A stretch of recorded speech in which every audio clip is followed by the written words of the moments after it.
Now that you're here at Grief to Growth, I'd like to ask you to do three things. The first thing is to make sure that you like, click notifications, and subscribe to make sure you get updates from my YouTube channel. Also, if you'd like to support me financially, you can support me through my tip jar at grief2growth.com. It's grief, the number 2, growth.com/tip jar. Or look for tip jar at the very top of the page or buy me a coffee at the very bottom of the page, and you can make a small financial contribution. The third thing I'd like to ask is to make sure you share this with a friend through all your social media, Facebook, Instagram, whatever. Thanks for being here. Close your eyes and imagine. What if the things in life that cause us the greatest pain, the things that bring us grief, are challenges? Challenges designed to help us grow, to ultimately become what we were always meant to be. We feel like we've been buried, but what if, like a seed, we've been planted? And having been planted, we grow to become a mighty tree. Now, open your eyes. Open your eyes to this way of viewing life. Come with me as we explore your true, infinite, eternal nature. This is Grief to Growth, and I am your host, Brian Smith. Hey everybody, this is Brian back with another episode of Grief to Growth. And today I've got with me Crystal Partney. I'm going to read her bio and then we'll have a conversation like we always do. Crystal Partney is an author, she's a speaker, she's a suicide grief coach, and she's founder of Scattering Hope and Owl and Thistle. She's also the host of the upcoming You Are Loved podcast. Now, the day before her 32nd birthday in 2019 would be the day that changed her life forever. Little did Crystal know that she would receive the devastating news that her sister Gina had taken her life that morning. And after this tragedy, Crystal needed the next steps on how to begin the healing process. She discovered that the first 30 days are often the most important step when it comes to healing after suicide. And she wants to say thank you for, or say yes, or thank you for saying yes to beginning your journey towards healing.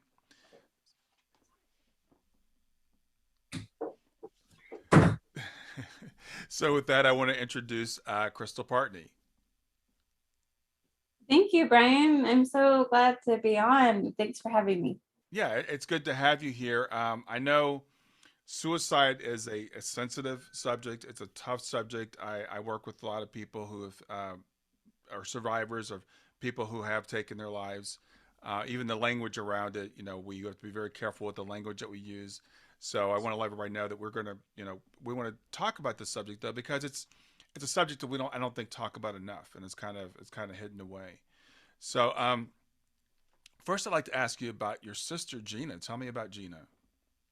Oh my goodness. Gina, she was just a ball of energy. And, it was interesting because we both work for my family owned business, and she worked out of a different location. And when my coworker met my sister, he immediately came up to me and said, "Oh my gosh, Gina like doesn't slow down. She's like the Energizer bunny." Hmm. And like yeah, that's my sister. And that was how he described her. And it was such a beautiful, tribute to her, because that's exactly how she was. She hardly ever slowed down. Whenever you saw her, she was, going from one thing to the next and just constantly, busy and just a ball of light. Mm-hmm. Mm-hmm. So is she your older sister, younger sister? Tell me where she fits in the family. She's my oldest sister. Yeah. Okay. And so, if you don't mind, what, how did you find out about her taking her life? And tell me, do you know the circumstances around it, or? Her passing. Mm-hmm. I do. And so she was newly divorced, and her children they wanted to live with their stepdad, and their stepdad lives about, oh golly, I'd say at least 3 hours away.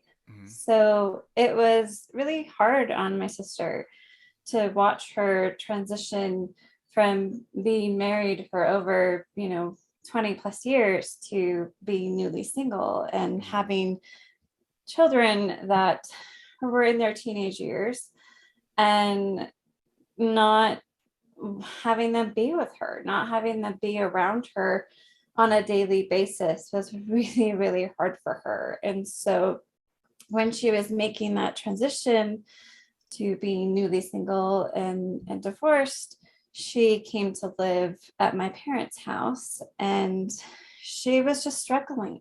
Mhm. And we knew that as a family. And so we, tried our best to get her the help that we knew that she needed, Mhm. whether that was, going to see a counselor and, making sure like, okay, so you've been prescribed medication. Let's make sure that you're taking it consistently.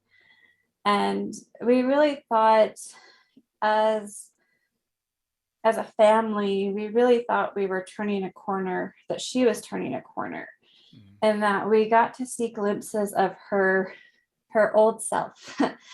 And it was such a breath of fresh air for us, because we would see these moments of her being her usual self, her usual bubbly self, and we'd say, ah, she's back, Mhm. she's Mhm. back, we got her back. Mhm. Because I've never been divorced, and I don't know what that's like, and having to not see my children if once a month, if that.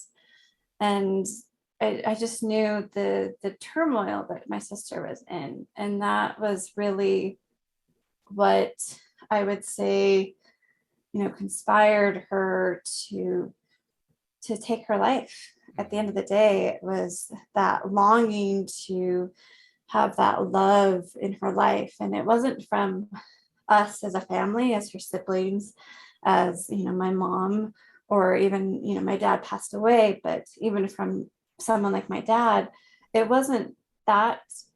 She didn't need that connection, because we were very present, we were very active in her life, but she really needed it from her children. And so I think that's where the breakdown started to occur. Yeah, yeah.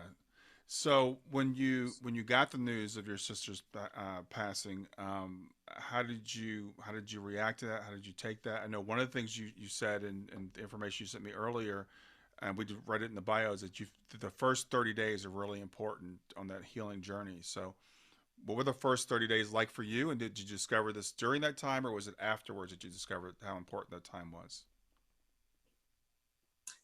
Well, I would say, especially suicide, it's unique to every single person that Mm-hmm. is tragically experiencing it. And for me, when I found out, I had the very painful decision that I had to tell my daughter, who was 3 at the time, Mm-hmm. that her Aunt Gina had passed away. And of course, that opened up a whole plethora of questions like, what do I say to my 3-year-old in regards, what do I tell her? Do I say like she took her life? And if I say that, how do I say that?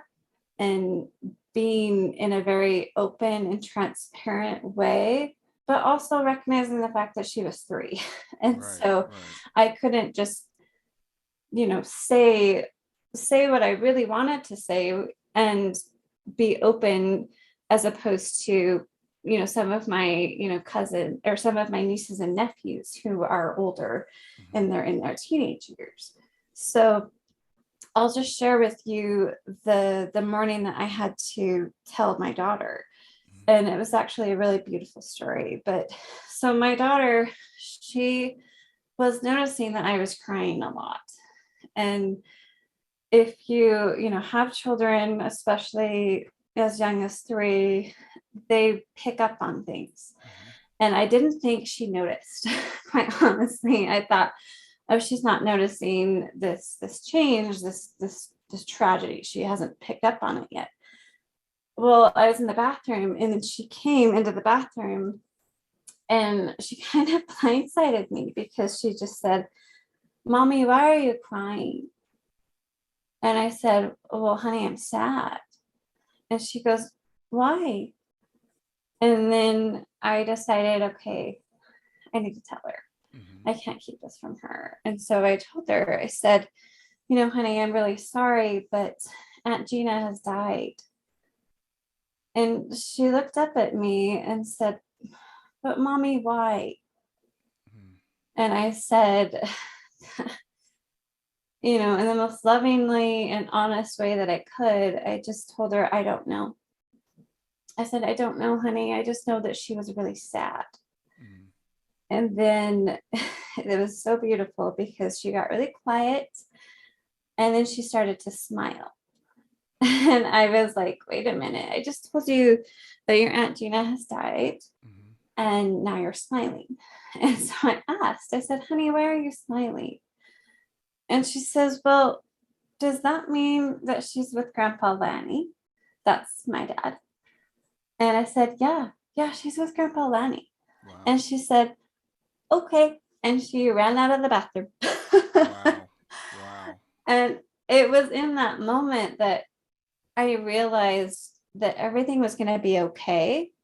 It was going to look dramatically different, but that my sister was in good company, that she Mm. wasn't alone, that she was, safe, and that she was surrounded by people that I love and miss dearly, but she Wow. wasn't alone. And that brought so much peace and so much comfort. And, to have my daughter react the way that she did. Now, granted, I didn't go into detail. I simply said exactly what I just shared, Mhm. that she had died. And to have her, have her 3-year-old brain understand that, but then very lovingly, respond, it okay. And that just, like I said, it just brought me so much peace in Yeah, that that moment. that is really incredible, and a lot of times we underestimate, first of all, the sensitivity of children. We think they don't know what's going on, with us emotionally and stuff, and they do. They perceive so much. But the wisdom that she had to say, okay, well, she's okay. She's with Mhm. grandpa, and that was good enough for her, Mhm. right? We don't need to. Sometimes we overthink how much detail we have to share with children, and really just give them enough till they're satisfied. And she didn't need to know the Yeah. circumstances. So that's awesome. But I can only imagine the peace, as you said, that must have brought to you, because her perspective is so much wiser than most of us adults. We worry about ourselves, Oh, yes. not the person that's made their transition. So that's awesome. Yeah, it was completely remarkable. I was just completely astonished at her response, but I was I was very pleased, and like, we've already said, it brought me a lot of peace to say, okay, like I don't need to go into any more detail than that. Yeah. And she, accepted it. And now she's 5. And so she is asking more and more questions Hmm. just about death and about grief in general. Hmm. And so, but thankfully I'm kind of on the forefront, and I can say, okay, this is how we're going to approach this. Hmm. This is how I'm going to handle these questions, because let's be real, they're not going to go away. They're only going to continue Right. as her life continues. So I'm curious as to what you had said to her about death prior to this, if anything, and what were your beliefs about the afterlife, or where your sister was, or how your sister was. Yeah. Oh my goodness, that's just a beautiful question. And to be fully transparent, I don't recall talking to her about death up until that point, Hmm. because she hadn't experienced it. So she wasn't born when my dad passed away. Hmm. And so to have that discussion and to have her response be the way that it was quite, like I said, shocking to say the least, but in a good way. And it was shortly after, my sister passed away, that um, that we had to put our dog down, and he was 16. Hmm. And so for me, she had more questions about Shorty than she did about Gina. And I think it was just because she was so little at that time. Mm-hmm. So, but I definitely, and I was talking with my husband after my sister passed away, and I was very transparent in having the conversation with him and saying, I'm not keeping this under the rug. I am bringing it into our everyday conversations. Mm-hmm. And as she asks questions, I'm going to do the very best that I can to answer them and be honest and make sure that it's age appropriate for her. And so, even my mom, in fact, she was driving, it was just her and my mom in the car, and they drove past the funeral home. And she said, well, that's where Aunt Gina died.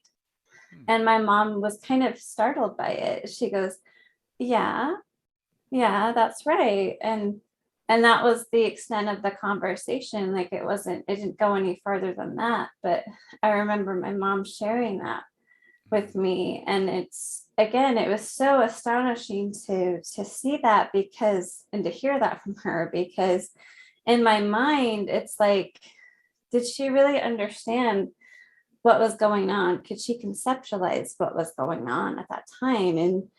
And again, it's it's that constant reminder of she does, and she's remembering, and she's way much more aware than I'm giving her credit. Absolutely.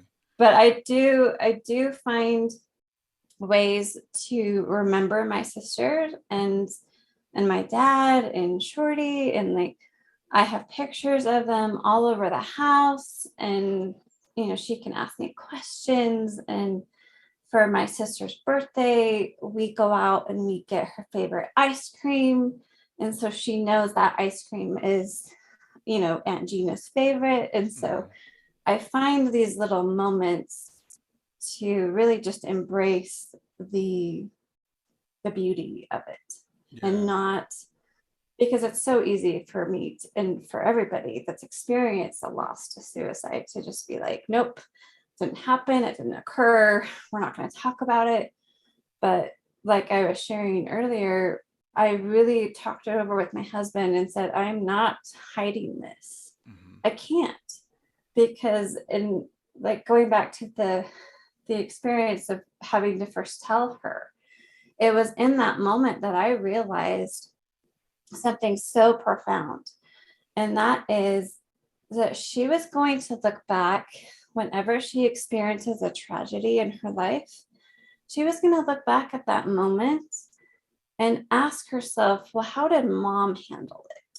Mm-hmm. How did mom like approach it? Did she cave? Did she, not get out of bed? Did she, find something that brought her happiness and she continued forward? Because it was in that moment that I was like, oh my gosh, it's not just me. It's not just Right. me experiencing this tragedy. We as a family are experiencing it together. Mm-hmm. And we Yeah. get to decide what our next steps will be. Yeah. Well, I think that children, especially around before the age of 5 or 6, they're still connected to the other side. They come in and, because I asked you that question, what did you talk to her about before? Because we all assume the children are blank slates and they only know what we tell them. But I think they have memories, from being on the other side, and I think they're still somewhat connected. Mhm. So, that's just such profound. It's to us, it's profound, but for her, it's probably just like routine. It's like, yeah, I just came from there, and that's where Grandpa is, and that's where Aunt Gina went. So I'm curious as to what your thoughts were at the time about the afterlife or spirituality. When your sister passed, is this something that you had thought about or given much, what was your thoughts? Yeah, I grew up in a very, Christian household that was predominantly Christian. We were LDS, and that's just how I was raised. I was raised in a predominantly Mormon household. Mm-hmm. And so faith was natural for me to say, okay.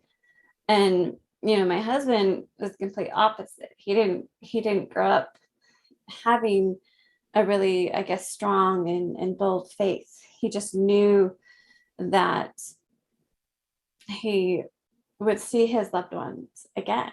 Okay. He has that deep rootedness in his faith that Mm-hmm. even though, some might consider his faith to be, quite small, he has that knowledge and that perception of, well, why won't I see them again? Mm-hmm. And if that is truly the case, like if I will never see them again, I don't want to go there.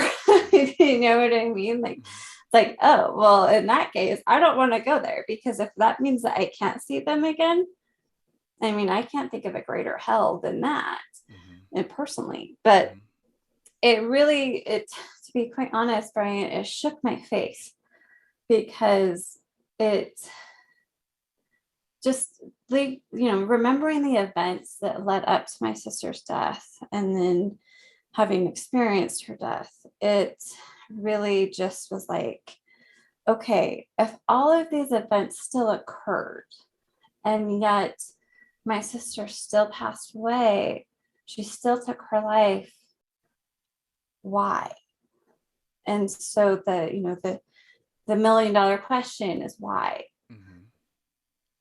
But no answer is going to be sufficient to fill that question of why.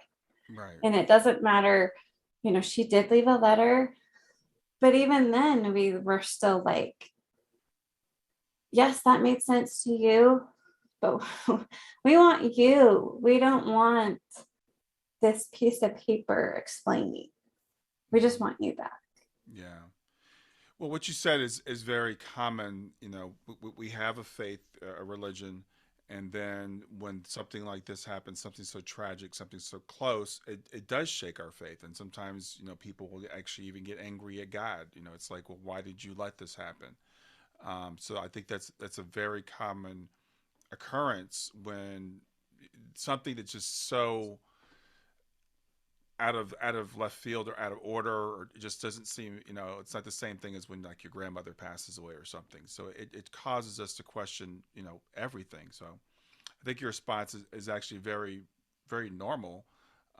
So in terms of your faith, did you somehow reconcile that? Yes, I did. I had to. And to be, fully transparent, I really wrestled for it Mm-hmm. for a couple of months, I would say, after she passed away. Mm-hmm. And I just was like, okay, in order for me to live the life that I know my sister would want me to live, I need to address this. I need to be able to say, yes, there were events leading up to her death that unknowingly, maybe could have prevented her from taking her life. I don't know.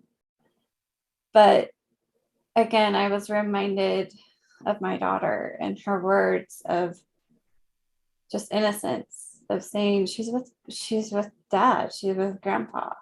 Mm-hmm. So there's nothing to worry about. There's nothing to cry about. Mm-hmm. And it's like, okay, yeah, she's right. And I'm, again, just knowing my sister and what she would want for me.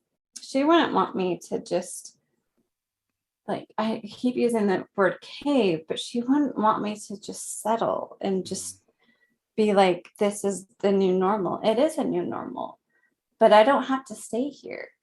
I can choose to continue forward with my life, and knowing that she has my back and she's supporting me in every decision I make. And it's only because of my faith and reevaluating and saying, okay, this was, not my fault. It wasn't, you know, God's fault. It was, it's not even my sister's fault. Like, just accepting things as they really are Mm-hmm. allowed my faith to be reignited and say, okay, this is how we're going to approach it. And to really look for those signs that she's still present. Mhm. She's just not in the physical form that I want her to be in. But make no mistake, she's here. Mhm. She's experiencing life with me. We'll get back to grief to growth in just a few seconds. Did you know that Brian is an author and a life coach? If you're grieving or know someone who is grieving, his book, Grief to Growth, is a best selling, easy to read book that might help you or someone you know. People work with Brian as a life coach to break through barriers and live their best lives. You can find out more about Brian and what he offers at www.grieftogrowth.com, www.grief2growth.com. If you'd like to support this podcast, visit www.patreon.com/grieftogrowth, www.patreon.com/grief2growth to make a financial contribution. And now, back to Grief to Growth. I often joke, I said, I'll talk out loud and I'll say, Gina, I'm sorry, I'm kind of boring, but you're more than welcome to hang out with me. But I'm kind of boring. I'll just be honest. That's awesome. And I'm sure she just laughs like, okay, well, too bad. I'm going to hang out with you anyways. So I'm curious, how does that align with your faith? Because I know some people think that Christianity teaches that when we're, quote, dead, we're asleep, or we're in heaven, we're somewhere else. So it's interesting to hear you say that your sister is still living life with you. Yeah, and it's just, again, it's just me being aware of the signs that she's present. Mhm. Like I'll hear a Garth Brooks song and I'm like, oh, okay, there's my sister. And or I'll see her name in the most random of places. It's like, okay, those are signs that she's reminding me, Crystal, I'm here. Mhm. I'm here with you. And yeah, I know that she's probably busy and doing other things, but I know that she's still here and she's experiencing life with me and my family. So it's really beautiful to not have it be, I don't want to say so black and white, because I feel like our faith can tend to be that way, at least in my own experience, where it's like, well, it's either this way or that. And there's no gray. Mhm. But when I think about it, not just conceptually, but from a spiritual standpoint, it's like, well, why wouldn't they be here? Why wouldn't they be, doing both, whatever it is that they're doing, and still be present, finding moments to remind me that they're still here. Yeah, I totally, that's my view also. And it's interesting. I have a video that I did with someone who had a near death experience. And it's funny, the comments I get so much pushback from people who they've been taught to be fearful by religion. And as you said, it's either this way or it's that way. It's black and white. No, they're not here. No, you can't communicate with them, etc. And I personally find that very sad. So I was really intrigued to hear you say that your sister, you still talk to her, you still have that communication with. I think that's awesome. Um, so how long since your sister passed did you start? Because I know you started two companies. So tell me about the companies you started and how that happened.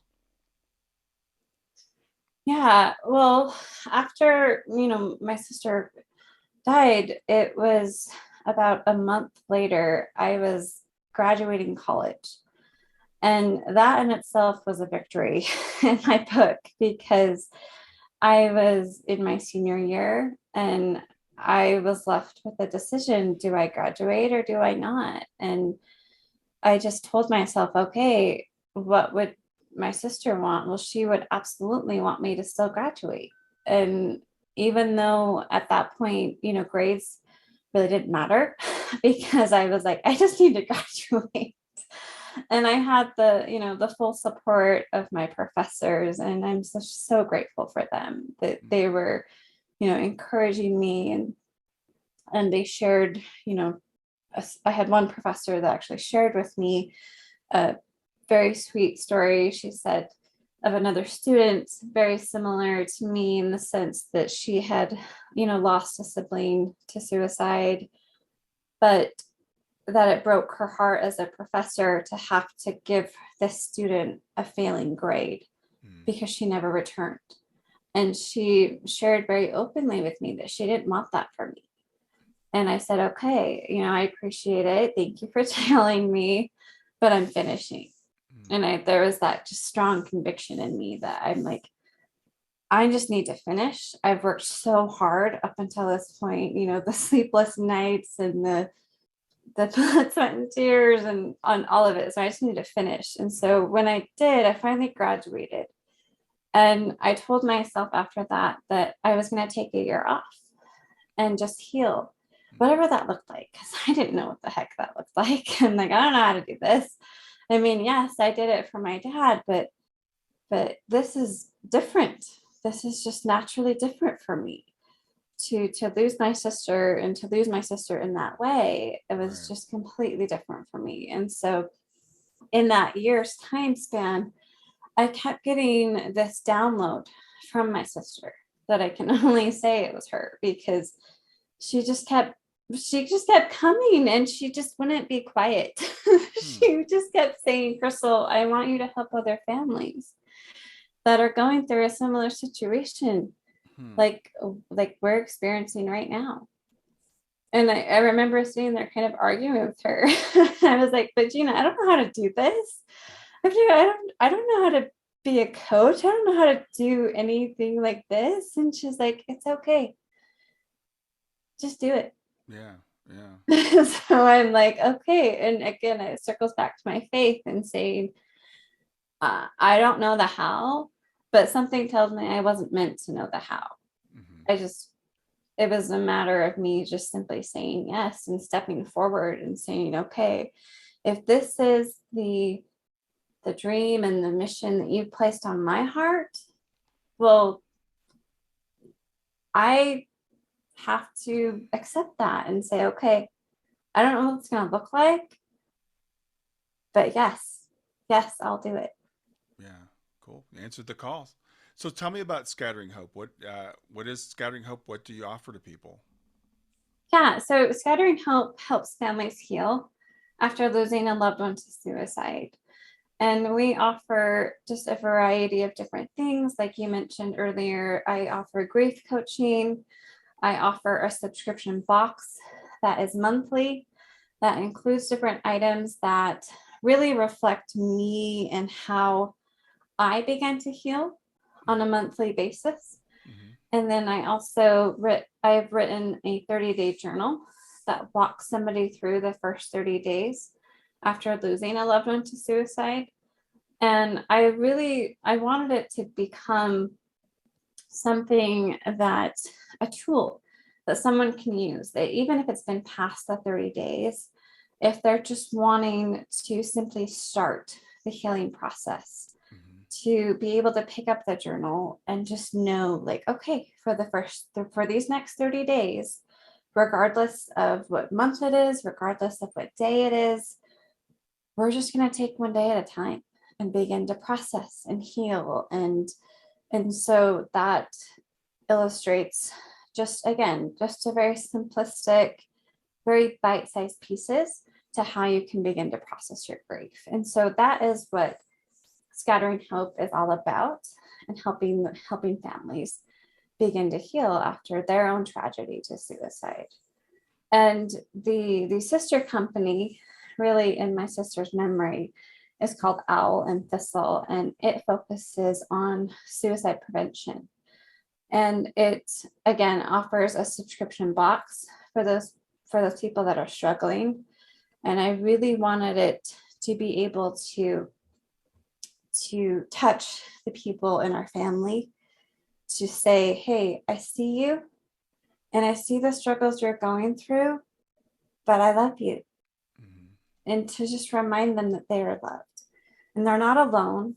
They're not alone in their struggles. They're not alone in their pain, but they have an army of support that want to help them and really just provide the love that they so desperately need in those moments where they don't feel like they're enough and they don't feel like they're loved. Yeah. So when it comes to suicide prevention, how would you recommend approaching that subject? Well, I believe as you mentioned earlier, it's a very, very difficult conversation to have. But I watched it with my own sister and seeing, I don't want to say the signs, but just simply telling her that I see her. And I'll share just briefly a quick story that illustrates this idea of letting the people know in our life how much they're loved. The Christmas, unknowingly, before my sister passed, I was out Christmas shopping, and I'm the youngest of 8, so you can do the math. We all have kids, and that's a lot of Christmas gifts. Wow. Yeah. So, needless to say, we stopped buying each other Christmas gifts a long time ago because it quickly got expensive. Hmm. But just whenever I was out, this particular time, I was out Christmas shopping for my family, for my daughter, for my husband, and I saw this little wooden sign. And as soon as I saw it, I was like, oh my gosh, I have to get one for Gina. And so I did. And I gave it to her before Christmas. And I walked downstairs into my parents' basement. And I said, Gina, I got you a gift. And she's like, what? You got me a gift? And I was like, yeah, I got you a Christmas gift. She's like, Crystal, we don't do that. I was like, yeah, I know. But I saw this and I immediately thought of you. Hmm. And I just said, I just shared very openly and said, Gina, I see you. I see the struggles you're going through. And even though I don't know what it's like to be newly divorced and have your children live 3 hours away and dating again and having, time with your children be divided between actually being present and being on their phones. Like, I don't know what that's like, but I just want to let you know that I see you. And Brian, she started to cry because in that moment, I realized it was a long time since someone actually saw her, let alone a family member, Yeah. and could, really meet her where she's at and acknowledge, hey, I see you. And that's the inspiration behind Alan Thistle, was remembering that beautiful moment with my sister and just saying, what if I shared that with other people? What if I allowed other people to have that same experience as me, Hmm. where they could see, like, hey, I know you're struggling. I know you're going through a difficult time right now, but I just wanted to let you know that I'm here and I see you and you are so loved. Please stay. That's what I am inviting people to happen in their life and to get that opportunity for them Yeah. through Alan Thistle. Yeah, and this is where, and this is a very sensitive question. It's a very sensitive subject, but I want to bring it up because I'm hesitant to talk about suicide prevention because I know so many people who are survivors of suicide, in their family, and they feel guilt. They blame themselves and they say, well, I could have done something. I should have done something. I should have seen this. I should have stopped it. And so when we talk about suicide prevention, it could put the idea in someone's head, well, I didn't do what I was supposed to do. So how would you respond to that? I would respond with the only way that I know how, and it was from my own experience, is you got to give yourself grace and know that your loved one wouldn't want for you to carry this brick of I could have, I should have, how could I, this guilt, the shame, even the anger. They wouldn't want you to carry this around for the rest of your life. And it's understandably, you're sad, you're heartbroken. but think of your loved one and what they would want for you in that moment, and saying, okay, I'm choosing to process my grief. I'm choosing to not blame you, and allow just love and compassion and just, again, grace into your life again, no matter how small, and especially hope. Always hold on to hope. You only need a sliver of it. That's all you need. And if that's enough to get you out of bed, fabulous. And just know that that's what your loved one would want for you. Your loved one wouldn't want you to just sit and be in the heaviness of your pain and in your grief. They would want you to find these moments, these slivers of hope, to continue to be able to, have a very fulfilled and joyful life, even though they're gone. But like I shared earlier, they may be physically gone, but don't mistake that they're not with you on a regular basis, daily, in fact. You just gotta, ask them, ask them to show up, ask them to be there, ask them, and if you need to release a lot of that anger, find ways that you can release that anger. I have a friend, she said she was watching a show, and they literally went outside in the show, and they were showing the scene of this girl at the lake, and she just started screaming. And then she was like, oh, okay, I feel better. It's like even little things like that to just help release some of that pent up, just, I call it anger, I call it grief, it's all accumulative. But we need to have these little moments where we can say, okay, it's going to be okay. I may not know what tomorrow's going to bring, but right now, this is how I'm going to, go about this. And just, if I can emphasize one thing, it's please don't push, please don't like shove it under a rug and act like it didn't happen.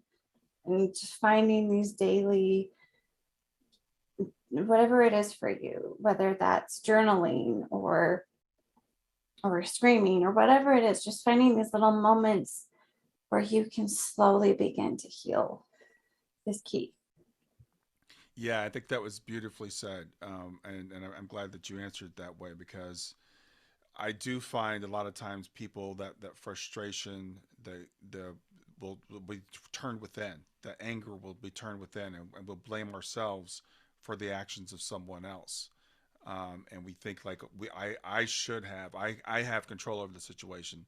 And I deal with a lot of parents, so particularly parents of children who have taken their lives. The parent will want, I mean, as a parent, we always think we're responsible for everything that happens with our child. So I appreciate your answer, and I love the story you told about Gina and the Christmas gift, and you saying you saw her because you did exactly the right thing, And sometimes we can do all the right things, and we still just can't prevent the action that someone else is going to take. So we have to do what we can do, but we can't control the outcome. Is the way I look at it. Yeah, I agree. I agree. So, if someone wanted to work with you, how would they go about getting started? Should they go to your website and get the journal? Should they sign up for the gift box, do coaching? How would you recommend someone get started with you? Yeah, that's a beautiful question. They can reach out to me on my website, either scatteringhope.com or owlandthistle.com. And there are links to, the subscription box. Mm-hmm. There are links to the 30-day journal. You can reach out to me via email, and both of my emails are on both corresponding websites, and I'll make sure to get those over to you. But yeah, I would love for people to connect and just reach out and share their heart, share their story. And I think that's one of the most powerful things that we can do, is to, share our story and not let our loved ones truly be gone. because they don't want to be gone. They don't truly want to be gone too. They want you to remember them. Mhm. And I'm constantly reminded of my sister, and she's, telling me, like, don't forget about me.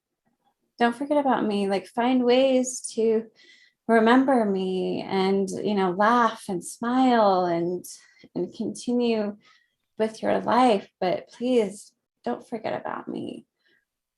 And I would just encourage your listeners to do the same. Don't forget about them. Find ways to remember them, celebrate them, honor their memory, but please don't let them die permanently. Yeah. Yeah, I love what you just said about don't forget about them, and I get the same message from my daughter, which is why she's in my background when I do my podcast and stuff. Because everything I do, because of her and for her, and I hear her constantly saying, you got to keep doing, you got to keep doing this stuff. So I think people will sometimes ask, can people be sad in the afterlife? And I don't know the answer to that question. I think it's kind of complicated, but I know the one thing I think would make them sad is that if we're sad. I think if they look at us and we're not living our lives to the fullest, and we've let their passing destroy us, I think that's the one thing that could make them sad. And I think we have an obligation, as you said, to keep their memory alive and to live to the fullest for them.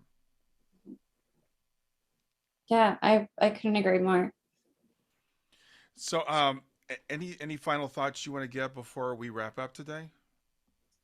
Just like I was mentioning earlier, just hold on to that hope, whatever that looks like. If you are in that dark place and you just feel as if, I'm not loved, I don't feel like anybody would care if I'm gone, I just want you to know that that's not true. There are people out there, they may not express it, they may not even show it, but I promise you from the bottom of my heart that there are people out there that need you, that love you, and they would just be absolutely devastated if you were gone. And like I said, some people have a really funny way of showing it, but make no mistake, you are loved. Wow. Yeah. Great. Great. Thank you, Crystal. Well, just to let everybody know, there'll be links in the show notes also, but your website is scatteringhope.com and alanThistle.com, and your name is Crystal Partney, Partney. Sometimes people are listening, they don't see the show notes. I want to get that on the audio. Crystal, it's been great having you on Grief to Grow. Thanks for being here today. Thanks for what you're doing. It's incredible that only a couple years after your sister's passing, that you're carrying on her legacy in the way that you are. So I know she's really proud of you. Oh, thank you so much. And thanks for having me. And I hope your listeners, found some hope in my story, and that they can, find themselves in it, and know that there's always that hope to hold on to. Awesome. Thanks. Have a great rest of your day.